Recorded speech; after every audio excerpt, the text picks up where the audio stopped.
नमस्कार। आप सभी को मेरा प्रणाम। भारत खंडे 9 में आपका स्वागत है। साथियों, जो अभी मैंने नमस्कार और प्रणाम आप सभी लोगों को किया, तो ये मैं खुद बोल रहा हूं कि मुझसे कोई ताकत है जो बुलवा रही है। जो कर्म जीवन में मैं करता हूं, चाहे प्रणाम हो, नमस्कार हो या जीवन में कोई भी काम क्यों ना हो, ये मुझसे करवाया जाता है कि मैं स्वयं करता हूं। इसी बात पर मैं चर्चा करूंगा। साथियों, जीवन में कोई भी काम अगर इस गलतफहमी में कोई है कि मैं कर रहा हूं, तो गलत है। आप जो भी काम जीवन में करते हैं वो आपसे करवाया जाता है, ना कि आप करते हैं। प्रारब्ध बड़ा ताकतवर होता है और ये जो प्रारब्ध है ना, ये आपसे सारे काम करवाता है। और दुनिया में कोई भी इंसान जब कोई उपलब्धि हासिल करता है, कोई अचीवमेंट करता है, तो वो इस बात की गलतफहमी का शिकार हो जाता है कि वो स्वयं इस काम को कर रहा है, जबकि वो प्रारब्ध अनुसार होता है। उसका प्रारब्ध मजबूत था तो उसने कोई अचीव किया कोई चीज़, और जिस व्यक्ति का प्रारब्ध कमज़ोर था तो वो अचीव नहीं कर पाया। बस इतना अंतर होता है। तो स्पष्ट है कि जो भी काम दुनिया में किसी व्यक्ति के द्वारा किया जा रहा है वो स्वतंत्र नहीं है। कोई भी व्यक्ति यदि कहे कि मैं स्वतंत्र हूं और अपनी इच्छा से सारा कार्य कर रहा हूं, तो धर्म ग्रंथ ये कहते हैं कि स्वतंत्र इच्छा से कोई कार्य नहीं किया जाता। पूर्व में जो आपके कृत्य थे पूर्व जन्म में, वो प्रारब्ध बन करके इस जन्म में आते हैं और उसी प्रारब्ध के वशीभूत होकर के आप काम करते हैं। एक उदाहरण मैं दूंगा आपको। जैसे यदि आपको 5 लाख रुपए मिलना है कहीं से, ये प्रारब्ध में पहले से तय है कि आपको 5 लाख रुपए मिलना है, तो वो 5 लाख रुपए आपको मिलेगा, निश्चित मिलेगा। आप चाहे कोई काम करें या ना करें, आप शिथिल हो जाएं, बिस्तर पर आप पड़े रहें, कोई भी प्रयास ना करें, लेकिन वो 5 लाख रुपए आपको मिलेगा। ये आपका प्रारब्ध था। तो प्रारब्ध में जो लिखा गया था वो आपको होने जा रहा है, वो 5 लाख रुपए मिला आपको। अब ये तो प्रारब्ध हो गया, लेकिन वर्तमान में जब 5 लाख रुपए आप पाए, तो ये आपका कर्म है कि उसको कहाँ खर्च करते हैं। आप दारू पी लेते हैं, कहने मतलब शराब पी लेते हैं, या कहीं नृत्य देख लेते हैं, मांस मदिरा का सेवन करते हैं, अथवा फिर किसी पुण्य कार्य में लगाते हैं, किसी सृजन में लगाते हैं आप। तो यदि सृजन में लगा रहे हैं तो आपका पुण्य कर्म हुआ। लेकिन यदि आप दारू, गांजा, अफीम, चरस, भांग पी रहे हैं, तो ये आपका पुण्य कार्य नहीं, बल्कि आपका जो भी प्रारब्ध था उस प्रारब्ध को पाने के बाद उसको आप नष्ट कर रहे हैं, और जो वर्तमान में किया जा रहा है उसी के अनुसार फिर प्रारब्ध बन करके आगे आएगा जो है। तो एक चीज यहां स्पष्ट है कि कोई भी कृत्य आपके द्वारा जो किया जाता है वो आप करते नहीं, आपसे करवाया जाता है। प्रारब्ध के अनुसार आप उस कार्य को करते हैं और उसी के अनुसार फिर नया प्रारब्ध बनता है। कर्म और प्रारब्ध दोनों साथ में चलते हैं। इसको थोड़ा और स्पष्ट करूं। देखिए, भगवान श्री कृष्ण गीता में कहते हैं, 2 उदाहरण में दे रहा हूं, उसको आप समझने का प्रयास करिएगा। कहते हैं कि निमित्त मात्रम भव सब्य साचिन। ये अर्जुन जो है से 11वें अध्याय के 33वें श्लोक में भगवान श्री कृष्ण कहते हैं। तो कहते हैं कि निमित्त मात्रम भव, केवल तू निमित्त मात्र हो जा, केवल तू कारण बन जा। हुआ क्या था? अर्जुन को विषाद उत्पन्न हो जाता है। वो जब युद्ध की बात आती है तो युद्ध में वो कहता है कि ये मेरे भाई, भ्राता, मामा, काका, चाचा, दादा, मेरे गुरुजन वृंद हैं, सब इनको मैं कैसे मारूं? तो उस समय श्री कृष्ण समझाते हैं अर्जुन को, और ये कह करके अर्जुन पीछे अपने रथ के पीछे वाले हिस्से में बैठ जाता है। देखिए, दुनिया में इंसान के साथ कभी भी कोई काम अगर होगा, जैसे युद्ध के क्षेत्र में यदि कोई आपको का प्रतिरोध करेगा, तो 3 काम आप करेंगे। 1, या तो आप उससे युद्ध करेंगे। 2, या तो मैदान छोड़कर भाग जाएंगे। 3, या तो आप फ्रीज हो जाएंगे, मतलब अपने को फ्रीज कर लेंगे, अपने गुफा में चले जाएंगे। कहने का अर्थ यह हुआ कि जिस तरीके से अर्जुन रथ पर पीछे वाले हिस्से में जाकर बैठ गया, उसने फ्रीज कर लिया अपने आप को। तो भगवान श्री कृष्ण समझाते हैं कि जो तुम्हारे दादा, ताऊ, नाना, काका, चाचा या फिर गुरुजन वृंद है, इनको मैंने पहले ही मार दिया है, ये सब के सब मारे जा चुके। देखिए यहां पे ध्यान दीजिएगा, कहने का अर्थ ये हुआ कि पहले से प्रारब्ध के अनुसार उनकी मौत हो चुकी है। भगवान श्री कृष्ण कहते हैं मैंने इन सबको मार दिया है, मतलब प्रारब्ध ने सबको मार दिया है। भगवान का मारना, प्रारब्ध का मारना। और तुम मरे हुए को मारोगे, मतलब तुम मुर्दों को मारोगे। अर्जुन से कहते हैं कि निमित्त मात्रम भव सव्यसाचिन, केवल तो निमित्त मात्र हो जा। सव्यसाचिन क्यों कहा गया? सव्यसाचिन कहा गया जो दोनों हाथों से धनुष बाण चलाता हो, उसको सव्यसाचिन कहा गया है। अर्जुन को ही सव्यसाचिन का संबोधन यहां किया गया है। तो यहां अर्जुन से कर्म की प्रेरणा देते हैं कि ये मेरे द्वारा मारे जा चुके हैं और इनको तू मार, मतलब मुर्दों को तू मार। लेकिन दूसरी तरफ कर्म की प्रेरणा देते हैं, कहते हैं कि ये सब के सब जिनको तू मारेगा उनको मनोयोग से मार, मतलब दोनों हाथों से मार। कहने का मतलब कर्म में कहीं भी विचलन नहीं होना चाहिए। आपका जो अभी का कर्म है, मारे जा चुके हैं, यह प्रारब्ध था। लेकिन जो तू कर्म करेगा, यह कर्म भले तू प्रारब्ध के वशीभूत होकर के चल रहा है, लेकिन मनोयोग से जब करेगा तो ही प्रारब्ध बनकर अगले जन्म में या अगले क्षण में आपके सामने उपलब्ध होगा, उपस्थित होगा। तो गीता में भगवान श्री कृष्ण एक तरफ प्रारब्ध की भी बात करते हैं, दूसरी तरफ कहते हैं कि कर्म जो किया जाए वो मनोयोग से किया जाए, तल्लीनता से किया जाए। तो कर्मों पे विशेष ध्यान दिया गया है।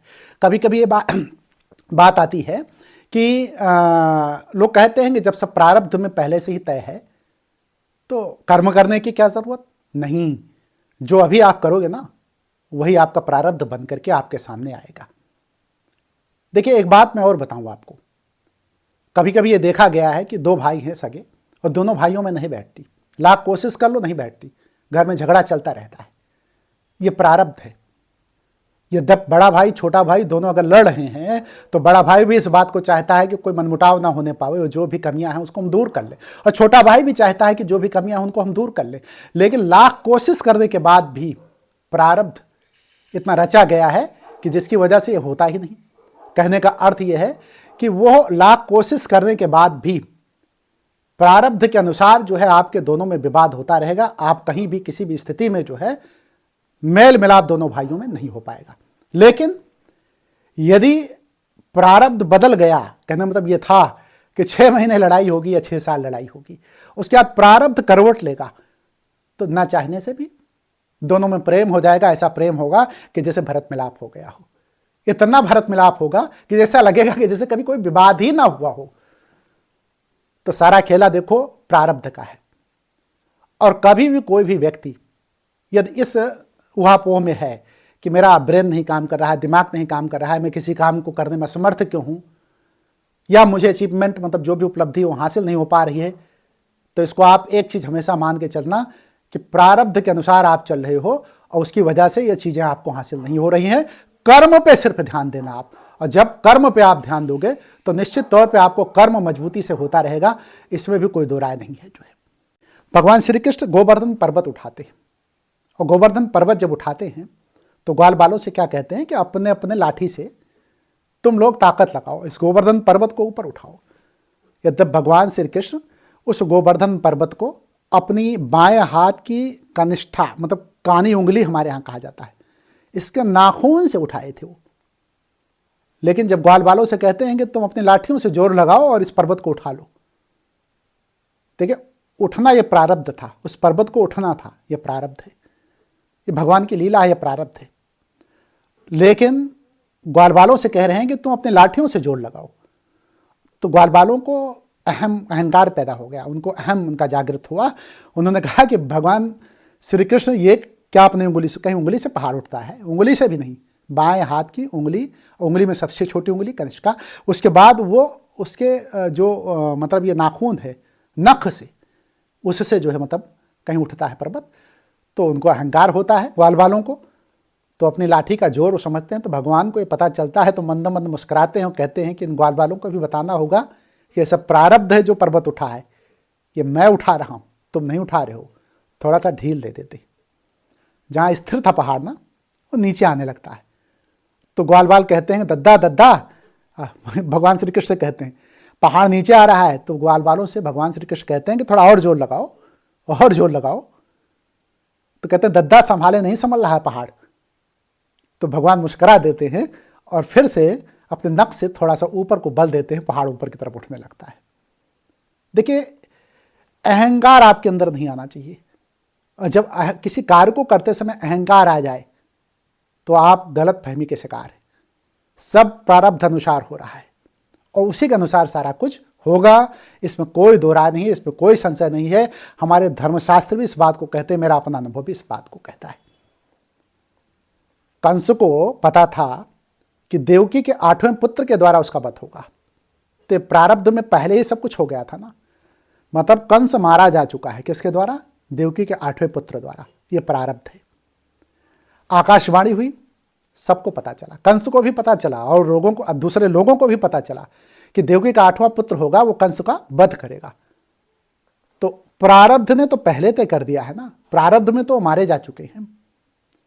कंस की मृत्यु देवकी के 8वें पुत्र द्वारा होगी, ये प्रारब्ध है।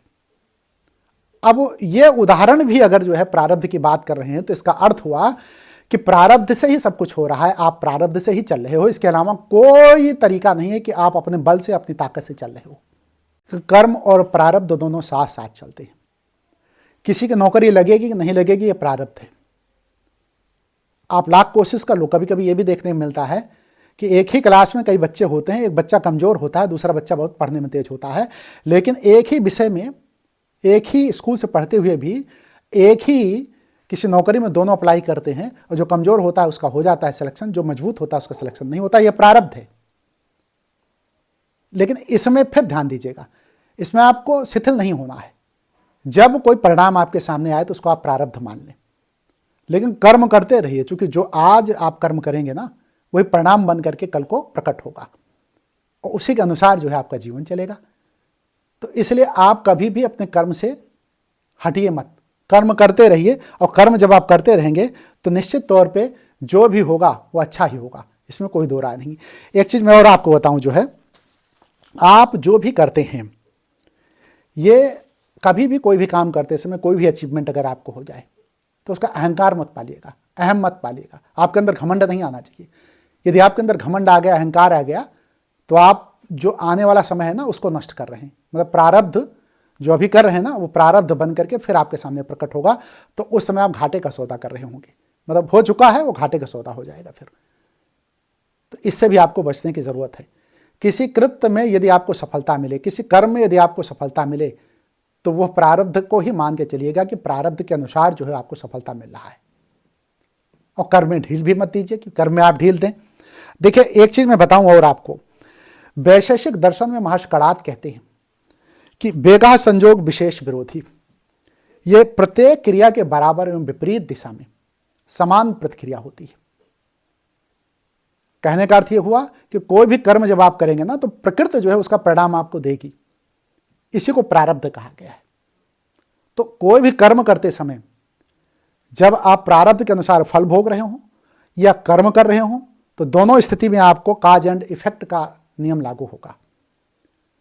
एक चीज मैं और आपको बताऊं, इसको मैं साइंस से थोड़ा जोड़ दूं, विज्ञान से थोड़ा जोड़ दूं, तो और समझ में आ जाएगा।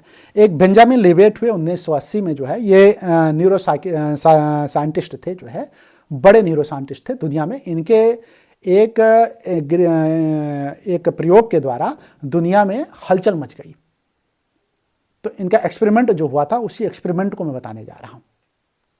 इन्होंने कहा कि एक्सपेरिमेंट के जरिए सिद्ध किया है कि कोई भी कार्य जब आप करते हैं, तो आप जब कार्य करने के लिए निर्णय लेते हैं, तो निर्णय लेने की क्षमता जब होती है आपकी, तो 150 मिलीसेकंड पहले आप निर्णय लेते हैं, उसके बाद वो कार्य हो जाता है। लेकिन जो आपका मस्तिष्क होता है, वो 500 मिलीसेकंड पहले ही उस कार्य को करने लगता है। देखिए, मस्तिष्क और आप निर्णय जो लेते हैं, दोनों को अलग कर दीजिएगा। मस्तिष्क ब्रह्मांडीय चेतना है, उसका संबंध ब्रह्मांडीय चेतना से होता है।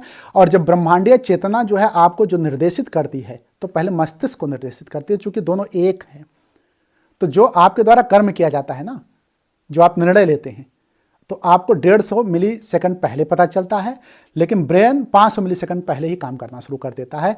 जबकि आपका निर्णय और ब्रेन का कोई संबंध नहीं, अलग अलग हैं दोनों। एग्जाम्पल मैं दूसरा दे रहा हूं। जैसे आप किसी फुटबॉल रखा हुआ है, तो फुटबॉल पे आपको आदेश किया गया, आपके कोच ने कहा इसको मारिए, तो आपके मस्तिष्क ने मतलब 500 मिलीसेकंड पहले ही फुटबॉल जो मारने का आदेश हुआ उसके पहले ही उन्होंने मस्तिष्क ने काम करना शुरू कर दिया था। मतलब आपके कोच ने जब कहा तो उसके पहले ही 500 मिलीसेकंड पहले ही आपके मस्तिष्क ने ताना बाना बुनना शुरू कर दिया था कि मुझे फुटबॉल को किक करना है। और आपने निर्णय जब लिया तो 150 मिलीसेकंड, मारने के 150 मिलीसेकंड पहले लिया। मस्तिष्क ने 500 मिलीसेकंड पहले काम करना शुरू कर दिया। इसका मतलब ब्रह्मांडीय चेतना पहले ही आपको जो काम करना है उसका ताना बाना बुनने लगती है, और आप 150 मिलीसेकंड पहले जब निर्णय लेते हैं तो उसके बाद किक करते हैं। जैसे आपसे कहा जाए कि एक बटन दबाइए, स्विच दबाइए, तो निर्णय आप 150 मिलीसेकंड पहले लेंगे, 150 मिलीसेकंड बाद जो है आप उसको स्विच को दबाएंगे, लेकिन 150 मिलीसेकंड के पहले ही 500 मिलीसेकंड पे आपका मस्तिष्क निर्णय ले चुका होगा। मतलब वो कार्य करना शुरू कर देता है। अर्थ ये हुआ कि आप कार्य करने के लिए स्वतंत्र नहीं है। मस्तिष्क जो है आपका पहले जो निर्णय जो कार्य कर रहा है उसी को आप संपादित कर देते हैं, मतलब स्वतंत्रता नहीं है। तो ये प्रयोग जब हुआ तो इस प्रयोग से जो है पूरे संसार में या पूरे दुनिया में उथल पुथल मच गया। अभी भी इस पे लगातार प्रयोग हो रहे हैं और हमारे फैसले पहले से तय होते हैं। यह प्रयोग ये साबित करता है। और मस्तिष्क 500 मिलीसेकंड पहले ही किसी भी प्रोसेस को शुरू कर देता है, और जबकि आप निर्णय लेते हैं 150 मिलीसेकंड पहले। इसको बहुत लंबा ना बता करके मैं जहाँ तक समझ पा रहा हूँ कि आप बात को समझ गए होंगे। तो मेरा सिर्फ अर्थ ये है कि आप कोई भी कार्य जो करते हैं वो आपसे करवाया जाता है, ना कि आप करते हैं। यह पॉइंट आप नोट रखिएगा। आपसे नहीं करवाया आप नहीं कर रहे हैं, आपसे करवाया जा रहा है। प्रारब्ध आपसे वही करवाता है जो आपके नसीब में होता है। सब कुछ पहले से तय है और जो होना है वो होकर रहेगा, उसको कोई रोक नहीं पाएगा, उसको कोई रोक ले। इसलिए बहुत चिंतित और व्यथित होने की जरूरत नहीं है। कोई कुछ नहीं कर रहा है। अगर आप सोच रहे हैं कोई कुछ कर रहा है तो कोई कुछ नहीं कर रहा है। सब कुछ प्रारब्ध के अनुसार हो रहा है। आपसे प्रारब्ध वही सब कुछ करवाएगा जो आपकी नियत में है, जो आपके भविष्य में भाग्य में है, वही कुछ करवाएगा। इसके अलावा और कुछ नहीं कराएगा। और भाभी टाले से कभी टलती बोलती नहीं है, वो हो के ही रहेगी। और होनी को कभी भी कोई आज तक टाल नहीं पाया है। निश्चित तौर पर मैं कह रहा हूं कि वो जो कुछ है वो हो के ही रहेगा। इसलिए मैं यही कहूँगा कि आप निश्चिंत होकर के अपने कर्म को करते रहिए। और भाग्य जिसको कहा गया है, जिसको प्रारब्ध कहा गया है, वो प्रारब्ध आपसे जो कुछ हो आपको अचीवमेंट मिलना होगा वो मिल जाएगा। इसमें कोई दो राय नहीं है। हमें लगता है कि वीडियो लंबी हो रही है, मैं अपनी बात को समाप्त करूंगा। दूसरे किसी विषय पर मैं फिर से आपको मिलूंगा।